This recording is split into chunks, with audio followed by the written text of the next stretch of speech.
Alléluia, Alléluia, Alléluia, Alléluia, Alléluia, Alléluia. Le Seigneur soit avec vous. Et avec votre esprit. Bonne nouvelle de Jésus-Christ selon Saint Jean. Gloire à toi, Seigneur.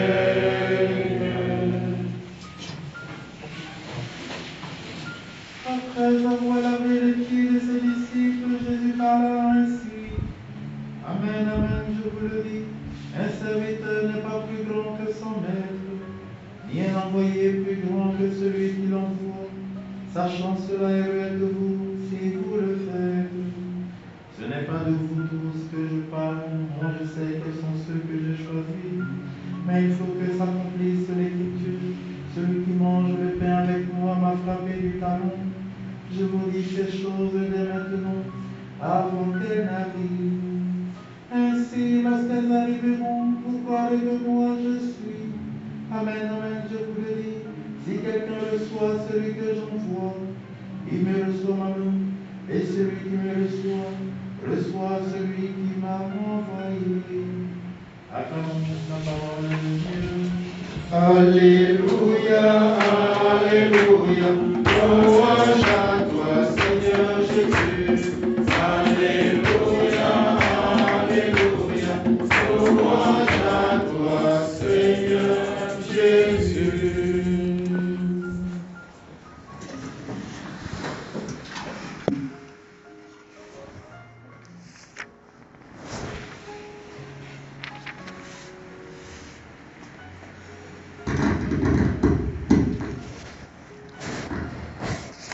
Ici, aujourd'hui, le texte qui nous est donné, nous nous souvenons de l'épisode dans lequel ça s'est passé.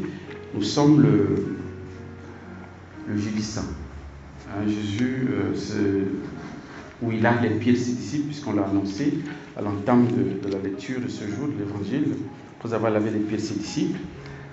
Et il va dire, Amen, Amen, je vous le dis, un serviteur n'est pas plus grand que son maître, ni un envoyé plus grand que celui qui l'envoie. Jésus s'adresse ici à ses apôtres en particulier, puisqu'il va leur demander de faire ce qu'il va faire aussi à sa suite. Et il les rappelle qu'ils sont serviteurs et que lui est le maître. Il leur rappelle qu'ils sont envoyés et que c'est lui l'envoyeur. Et donc, il va donner une béatitude à celui qui va comprendre cela, qui va saisir cette grâce d'être serviteur du Maître et d'être l'envoyé du Seigneur. Sachant cela, prenant conscience que je suis, qu'un serviteur n'est pas plus grand que son Maître, ni un envoyé plus grand que celui qui l'envoie, sachant cela, heureux êtes-vous si vous le faites. Si vous faites quoi? Si vous lavez les pieds des autres. Si vous vous comportez non pas comme des maîtres, comme des dominateurs de ce monde, mais comme des serviteurs. Rien de plus, rien de moins. Et Jésus est l'exemple type du serviteur. Il est l'exemple type de l'envoyé. Il est l'envoyé du Père pour venir nous sauver. Et ce salut passe par le service de toute sa vie, de toute son existence. Isaïe va chanter, va composer un poème, d'accord, sur le serviteur souffrant. Et ce serviteur souffrant, nous savons que c'est le Christ.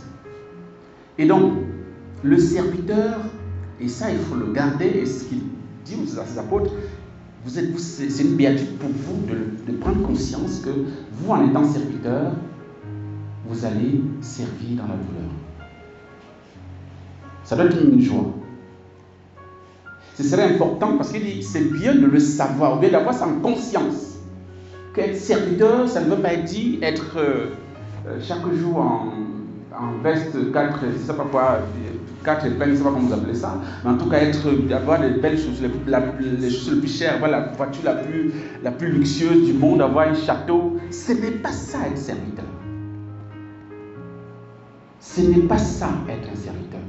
Ce n'est même pas le critère qui prouve qu'un serviteur il est serviteur de Dieu. Non. Non. Puisque Jésus va dire, ce n'est pas, voilà, à la suite il va dire, moi, je sais quels sont ceux que j'ai choisis. Mais il faut que cela s'accomplisse, il faut que s'accomplisse l'Écriture. Celui qui mange le pain avec moi m'a frappé au talon. Mais il faut même que, comme lui, il a été trahi, Jésus montre bien que moi j'ai été trahi. Et la trahison n'est pas partie de loin, c'est de l'intérieur. Vous-même, vous aussi, vous aurez non seulement à souffrir, mais vous serez trahi. Donc, normalement, un serviteur de Dieu doit être celui qui doit se réjouir lorsque les combats arrivent, lorsque les difficultés arrivent. Il ne doit pas être quelqu'un qui doit dormir 8 heures. C'est bien dormir 8 heures de sommeil parce que vous s'occuper des âmes, c'est pas évident. Il faut bien dormir, c'est sûr, mais ce n'est pas quelqu'un qui doit vivre dans une certaine aisance matérielle selon le monde.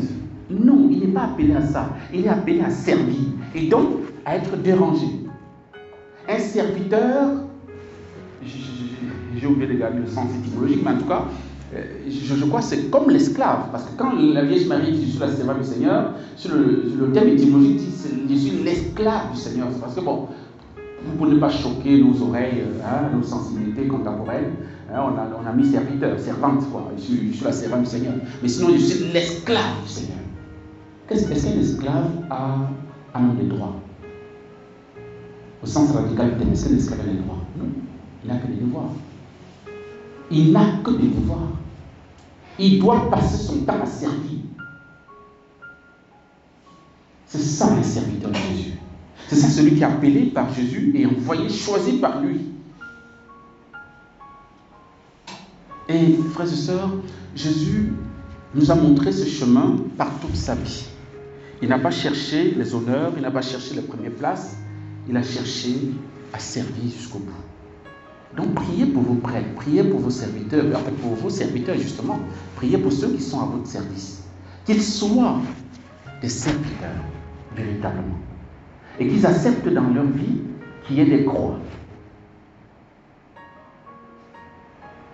Parce que le maître est passé par là et il n'y a pas plus grand que le maître. Il n'y a pas plus... Donc c'est pourquoi vous comprenez aujourd'hui qu'il est choquant de voir des soi-disant hommes de Dieu qui ne font à longueur de journée prêcher que la prospérité. La prospérité matérielle. Nous sommes appelés à une certaine prospérité. C'est pas faux la prospérité, mais la prospérité spirituelle d'abord. Elle est première, elle est fondamentale. La prospérité matérielle, je vous assure, c'est on s'en fout. Mais on s'en fout. Jésus n'avait pas où dormir, il n'avait pas de maison. Bon, peut-être c'est la maison que Joseph habitait, il a hérité ça. Mais il ne dort même pas dedans, puisqu'il passe tout le temps à voyager, à aller de gauche à droite pour évangéliser. Jésus n'avait pas de maison. Tous ces apôtres ont tout abandonné leur maison. Saint Pierre a laissé sa maison et tout autour, il s'est mis à suivre Jésus. Tout le monde a abandonné leur travail pour le suivre. Dans la pauvreté. On ne peut pas juger de la bénédiction du Seigneur en fonction du bien matériel qu'on a. Non, ce n'est pas évangélique en tout cas. Ce n'est pas l'évangile du Christ. Et vous devez aider ceux qui pensent comme ça. Vous devez leur dire, mais attends, est-ce qu'on lit le même évangile? Vous devez leur demander les raisons. Les bénédictions de 10 000, les bénédictions de 5 000, les bénédictions de 100 000, ça sort d'où? D'où est-ce que ça sort? Non mais, à un moment donné, il faut qu'on sorte de ça. Parce que celui qui refuse d'être serviteur, comme Jésus, il est traître, comme Judas. Judas aimait Jésus d'une certaine manière. Il a prêché le nom de Jésus, puisqu'il allait en mission. Mais il aimait l'argent plus. L'argent était un peu, voilà, c'est ce qui venait avant Jésus. Et beaucoup de nos pasteurs aujourd'hui, certains en tout cas, en fait, ne sont pas les pasteurs, ceux qui ont suivi mon homélie dimanche, il y a une différence entre pasteur et berger. On peut être berger sans être pasteur. Ceux-là sont peut-être des bergers, mais des bergers mercenaires. D'accord? Ce sont des mecs, oui, mais bien sûr, puisqu'ils cherchent l'argent. Ce sont des Judas. Il est le talon contre le Christ. Non, mais c'est pas. Mais si tu es pasteur, en fait, si tu dis pasteur, si tu dis homme de Dieu, et tu cherches l'argent, ça veut dire que tu as raté la vocation. Il faut être banquier. Ou bien homme d'affaires, c'est plus simple, c'est plus vrai, c'est plus authentique. Mais on n'est pas là pour ça. On est là pour annoncer le Christ, pour servir le peuple de Dieu, pour laver les pieds du peuple de Dieu. C'est-à-dire les purifier, les donner le salut. Et ce n'est pas pour l'argent. C'est que vous avez reçu gratuitement, donné gratuitement.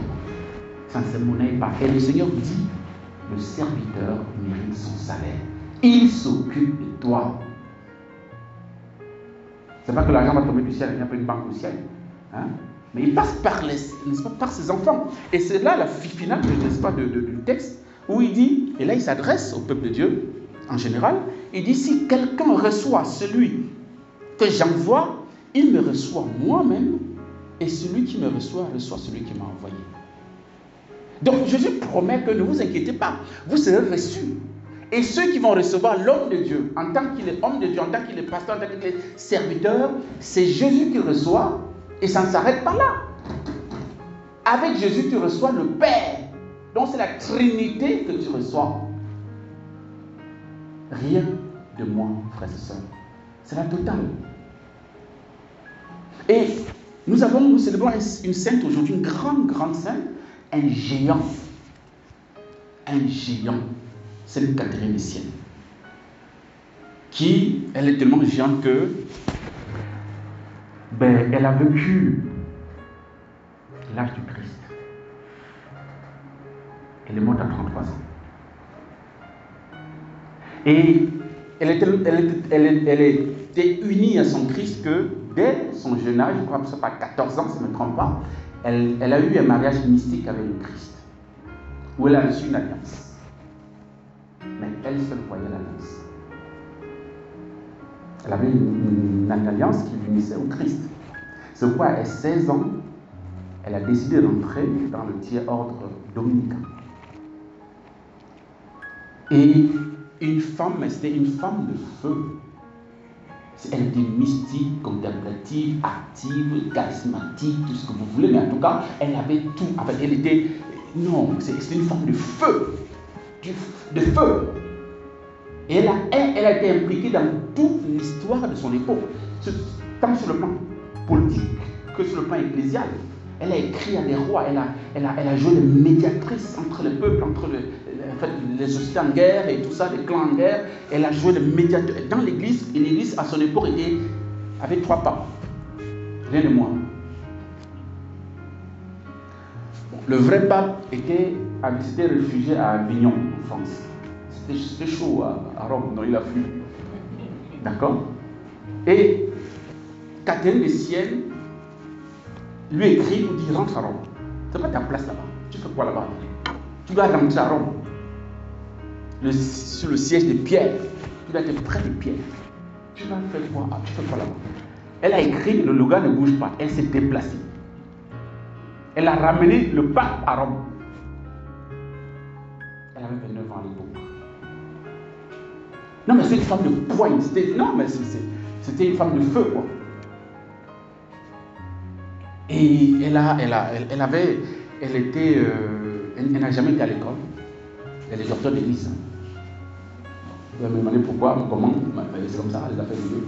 Hein? Parce qu'elle a laissé les œuvres écrites qu'elle a laissées, puisqu'elle dictait ce qu'elle recevait du Christ, et elle a eu une grâce particulière de parler avec le Père. C'est pas donné, hein? Elle discutait avec le Père. Bon, je ne sais pas comment ça se passait, mais en tout cas, elle parlait avec le Père et on transcrivait ce qu'elle disait avec le Père. Ça se trouve dans le livre qui s'appelle, je crois, le Dialogue et les Dialogues. Dialogue de Sainte Catherine des Siennes. C'est un sommet, c'est un livre qui est une sommité sur le plan spirituel. Voilà. Et c'est ça qui a fait qu'elle a été proclamée docteur de l'Église en 1970. C'est vraiment une sainte de feu. Et aussi, le Seigneur l'a tellement aimée, je vous ai dit qu'elle est morte à 33 ans, à l'âge de Christ, hein, pour lui montrer que tu es mon épouse, quoi. Donc ça veut dire que tu communies avec moi, hein, d'accord, à mes soins jusqu'au bout. Et donc, 33 ans, ça veut dire que bon, on a vécu ensemble et puis on est mort ensemble, quoi. Vous comprenez? Voilà, sur le plan symbolique. Et puis, autre chose, c'est qu'elle a été stigmatisée aussi. Elle a reçu des stigmates. à 2 ans de sa mort. Et les stigmates invisibles. Ouais, invisibles. Les stigmates blancs, on appelle ça. Et elle fait partie de la shortlist des stigmates des saints dont l'Église a reconnu les stigmates de manière officielle. Il n'y a que 2 personnes, 2 saints dans l'Église dont l'Église reconnaît les stigmates. Il y a elle et qui encore? Non, désolé. Ça, je sais que comme c'est votre contemporain, vous allez sauter. François d'Assise, c'est François d'Assise. Pas de plus, c'est pas encore reconnu. C'est en voie de reconnaissance, c'est stigmate. Parce qu'il faut savoir que c'est différent. Hein. La canonisation de sa vie, hein, comme saint et tout ça, c'est différent des stigmates. Les stigmates, maintenant, ça demande une autre étude et une reconnaissance. Surtout qu'à sa mort, ça disparaît. Ça a disparu. Pas de Pio. Bon, c'est ça pour François d'Assise, je ne sais pas. En tout cas, pour pas de Pio, quand il est décédé, les stigmates ont disparu. Donc il faut une étude scientifique par rapport peut-être à tout ce que les bandes avec lesquelles on pensait se plaire pour pouvoir arriver à... Pour le moment, ce n'est pas encore fait. Il n'y a que 2 personnes, un homme et une femme, François d'Assise et Sainte Catherine de Sienne. Voilà, donc nous pouvons lui demander à elle qui a su voir dans le pape l'envoyé de Dieu qui est le Christ. Il lui a dit, mon gars,